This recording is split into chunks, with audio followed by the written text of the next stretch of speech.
Hello everyone, I am मोहित भाटी। हम लोग आज कैपेसिटर्स के नेक्स्ट वीडियो पर आ गए हैं। लास्ट वाले वीडियो में हम लोग ने सिंप्लीफिकेशन ऑफ सर्किट का पहला मेथड सीखा था, method of same potential, right. कुछ एप्लीकेशन भी सीखे थे और भी एप्लीकेशन करेंगे उस पर। फिलहाल नेक्स्ट मेथड सीखते हैं। कई बार हम लोग को इनफाइनाइट सीरीज मिलता है, राइट। इनफाइनाइट भी मिलता है, फाइनाइट भी मिलता है रादर, पर let's talk about infinite series first. तो second method on simplification of circuit, right. Last वाले वीडियो में लोग स्टार्ट किए थे सिंप्लीफिकेशन ऑफ सर्किट, और सेकंड मेथड है to solve on infinite series या फिर infinite ladder problem, infinite ladder series. ठीक है, लेट्स से बहुत सिंपल वाला सा कुछ है। It can be capacitor, it can be resistor. Let's say this is 1 ohm, 2 ohm, 1 ohm, 2 ohm,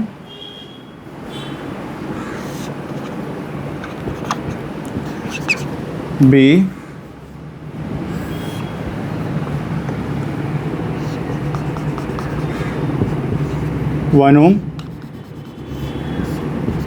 2 ohm, 1 ohm, 2 ohm and so on, right? इस तरह चलता रहेगा। हम लोग को इस इनफाइनाइट लैडर सीरीज का R इक्विवेलेंट फाइंड आउट करना है। Now how can you solve that? एक काम करते हैं, इमेजिन करो अगर ये 1-2 पेयर ना भी हो तो भी तो ये 1-2 1-2 के इनफाइनाइट टर्म्स है। Think it like this, 2 + 1/2 + 1/2 + 1/2 plus, अगर इस तरह है हम लोग सॉल्व कैसे करते हैं इसको पूरे को x बोलते हैं और फिर इस वाले को भी x बोल देते हैं। मतलब इस 2 + 1 के बिना भी वो x है, उसके साथ भी वो x है। इनफाइनाइट में से अगर एक पर्टिकुलर टर्म हटा दिया जाए तो कोई खास फर्क नहीं पड़ता। एक एनालॉगस टर्म, एनालॉगस टर्म मतलब ये 1-2 1-2 का सेट है, तो एक 1-2 हटा दें तो इसके अक्रॉस जो इक्विवेलेंट आएगा वो वही आएगा जो पहले आता। मान लो इस पूरे के इक्विवेलेंट अगर कोई x आ रहा था, इस 1-2 के बिना भी वो x आएगा। तो can we write this as ये 1 ohm, ये 2 ohm और यहां पे x ohm,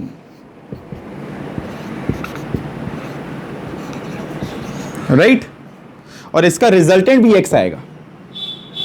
नाउ ये दोनों पैरेलल में और फिर 1 के संग सीरीज में दिख रहा है। अगर यहां से देखा जाए तो बैटरी लगाया जाए तो ये यहां से गया, ये दोनों पैरेलल में फिर आपस में सीरीज, तो वापस वो x आएगा, इसका रिजल्ट वापस x आने वाला है। 2 और x पैरेलल में, तो 2 × x/2 + x + 1 is this, right.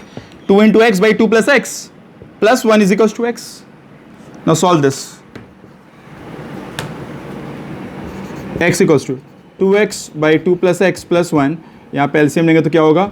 2 + x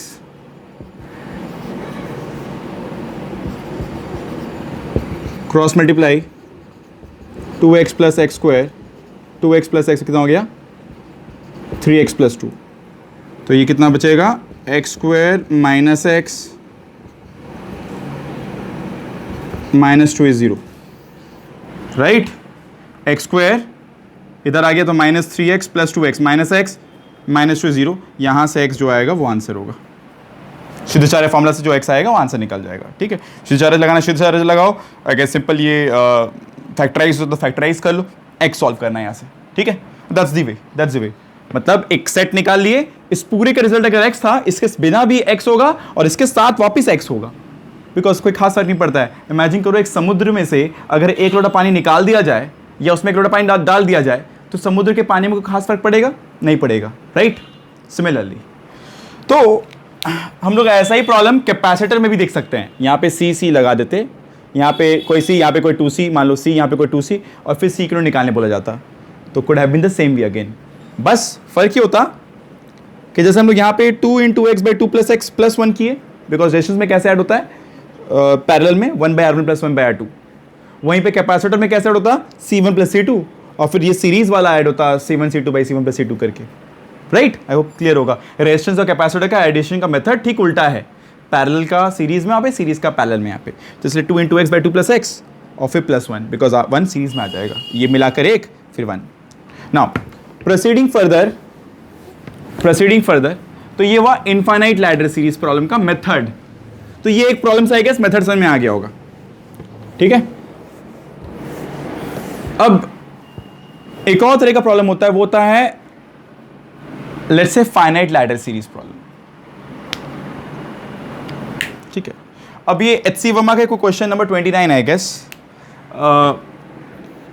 let's से यहां पर 4 है कैपेसिटेंस, ये लास्ट वाला कैपेसिटर का कैपेसिटेंस C है, यहां पर 2 है, अच्छा ये 4 माइक्रोफैराड, 2 माइक्रोफैराड, ये कोई C, again 4 microfarad,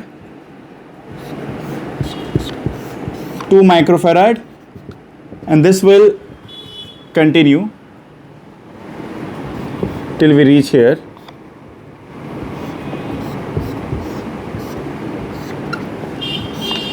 This is A, this is B, 2 and 4, right? Question है, what should be the value of C such that the result is independent of number of segments? C का value कैसा होना चाहिए ताकि जो हम लोग का इसका रिजल्ट आए, इसका जो सोल्यूशन आए, वो यहाँ पे कितने सेगमेंट्स लगाए गए उस पर बात निर्भर ना करे।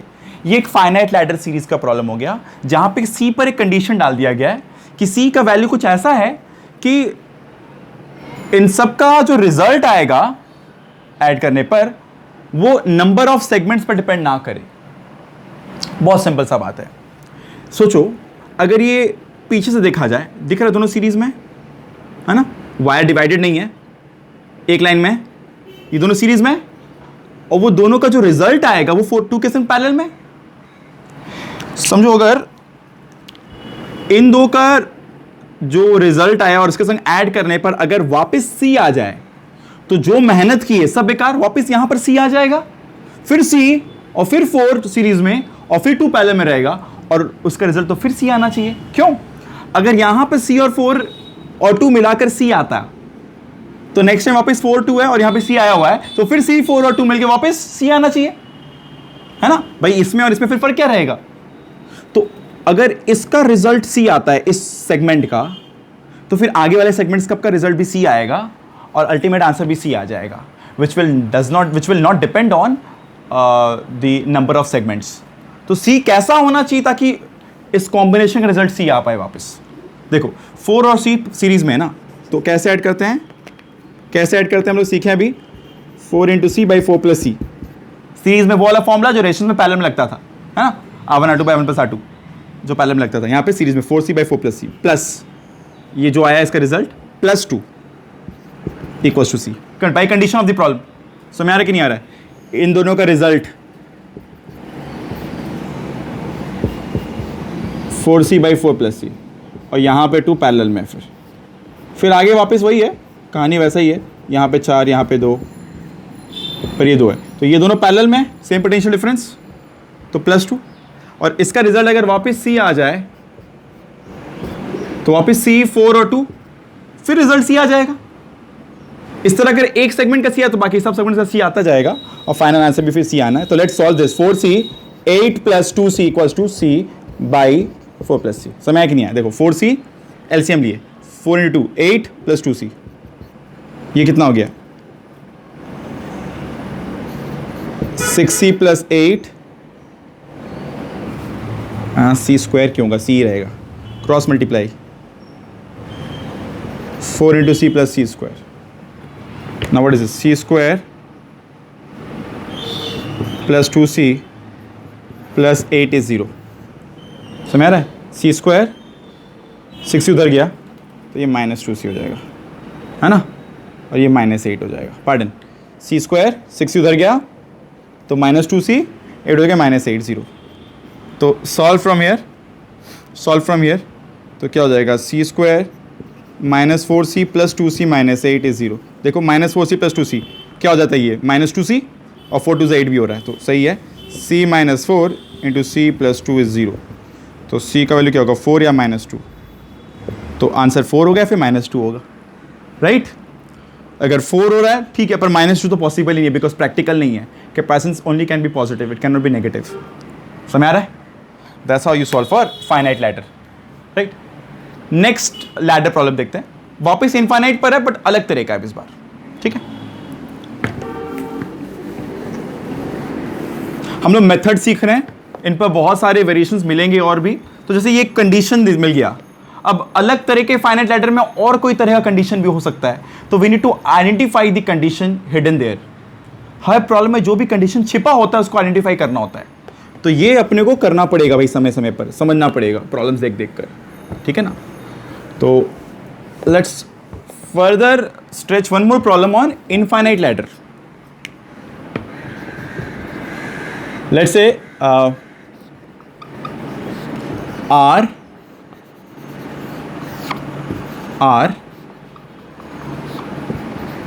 KR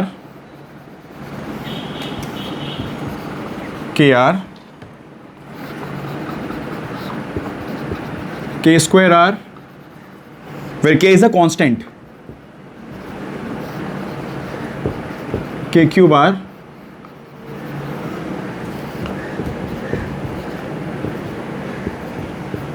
ऐसे इनफाइनाइट है. ये पॉइंट है A, ये पॉइंट है B. अपने को इसके अक्रॉस इक्विवेलेंट निकालना है. ठीक है, take your time, try this out. हम लोग सॉल्व करते हैं इसको थोड़ी देर में. ठीक है, try this out first.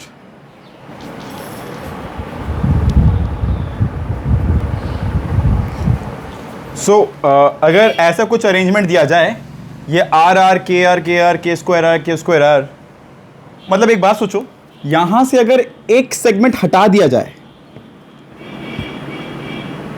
Think it like this, एक सेगमेंट अगर हटा दिया जाए, इट इज लाइक इनिशियल में जो भी था, मतलब पहले तो ये पूरा था, इन सब में K मल्टीप्लाई कर दिया गया, वैसा दिखेगा. वापस समझो, ये R है, ये R है, ये KR एंड सो ऑन. अगर इस बार एक सेगमेंट हटा दिया जाए, जैसे हम लोग हटाए थे लास्ट टाइम, तो इट विल लुक लाइक कि जैसे मान लो ये पूरा में हम लोग सब में K मल्टीप्लाई कर दिए हैं. तभी तो पहला टर्म स्टार्ट हो रहा है किससे? KR से. बल्कि पहला टर्म किससे स्टार्ट होता है? R से ना. तो अगर पहला टर्म स्टार्ट हो रहा है KR से, मतलब इस पूरे को K से मल्टीप्लाई कर दिया गया.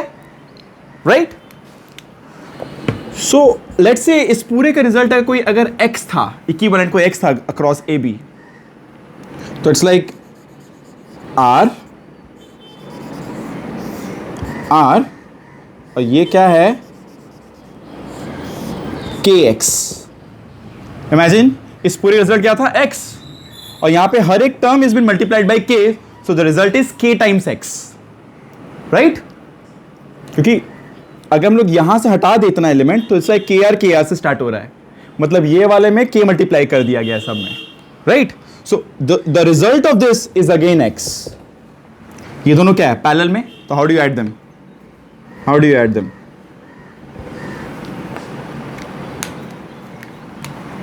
It's like KX into R, है ना, R1 R2 by R1 plus R2 plus R. Right, दोनों parallel phase series across A and B. समझ आ रहा कि नहीं आ रहा है? When you remove this element and you see from here, it's like initial वाले में K मल्टीप्लाई कर दिया गया है. Now this is again X. You solve and get the value of X from here. Simple solving कैसा है? Quadratic equation है, देख लो एक बार. तो KXR प्लस KXR एलसीएम लिए, plus R square by KX plus R equals to X times KX plus R. ये KX plus R है, हाँ थोड़ा सा साफ सुथरा नहीं लिखा है, देख लेना. Let's now remove this letter और सॉल्व करते हैं फिर. तो ये हट गया यहाँ से बिकॉज वो क्रॉस मल्टीप्लाई हो गया. तो क्या बचा? 2 times KXR plus R square. देख लेना कुछ सिली मिस्टेक ना हो गया हो, कुछ ऐसा गलत हुआ नहीं है. KX square plus RX. Right, है ना? अपने को X सॉल्व करना है और यहाँ पे RX. तो सबको एक तरफ कर दो, X वाला चीज़ को एक तरफ. तो के x square plus r x minus 2k r x minus r square 0। यहाँ से क्या करो कि भाई के x square is like r minus 2k r times x minus r square 0। तो it's like a quadratic equation apply Shuddhacharya formula. I hope Shuddhacharya formula सबको याद होगा। शुद्धाचार्य फॉर्मूला क्या है? Minus b plus minus root over b square minus 4ac/2a, है ना। Formula क्या था याद है? Minus b plus minus root over b square minus 4ac/2a। आराम से, यहाँ पे बी कौन है? ये पूरा पार्ट बी है, ए क्या है? के ए है, और सी क्या है? माइनस आर स्क्वायर सी है। Plug in and get the result. तो इस तरह प्रॉब्लम को इस तरह सॉल्व करना है। आई होप यहाँ से ये कैसे लिखे बस ये समझ में आ जाए, बाकी तो फिर सिंपल मैथमेटिक्स है, राइट। अगेन ये रेजिस्टर्स था तो इसलिए ऐसे ऐड हुआ कि ये दोनों R1 R2 by R1 plus R2। Capacitor क्या होता? C1 प्लस C2, और फिर ये सीरीज होता है ना। रेजिस्टर्स में कैसे ऐड होता है? ये दोनों पैरेलल में है तो R1 R2 by R1 plus R2 और प्लस R, राइट। चलो आगे इस पर और डिटेलिंग करते हैं। इस तरह के और भी प्रॉब्लम्स हो सकते हैं, और भी तरह के वेरिएशंस हो सकते हैं। इनफाइनाइट सीरीज के बहुत सारे प्रॉब्लम्स होते हैं, बहुत तरह के प्रॉब्लम्स होते हैं रादर, ठीक है। आइए वेरिएशन लेने के पहले let's proceed further with next problem.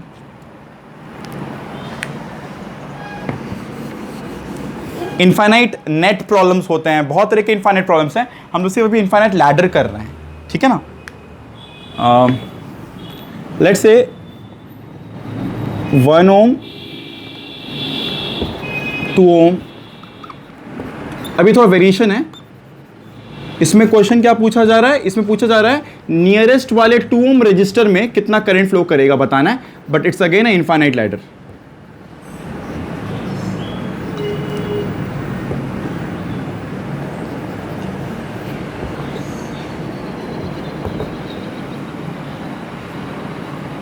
This is a 6 volt battery, right. इस पूरे के रिजल्ट को बोल लेते हैं, मान लेते कोई x। This whole result is equals to x, let's say. तो अगर ये 1 2 हटा दे तो भी x रहेगा, है ना। सिंपल। पहला वाला जो केस था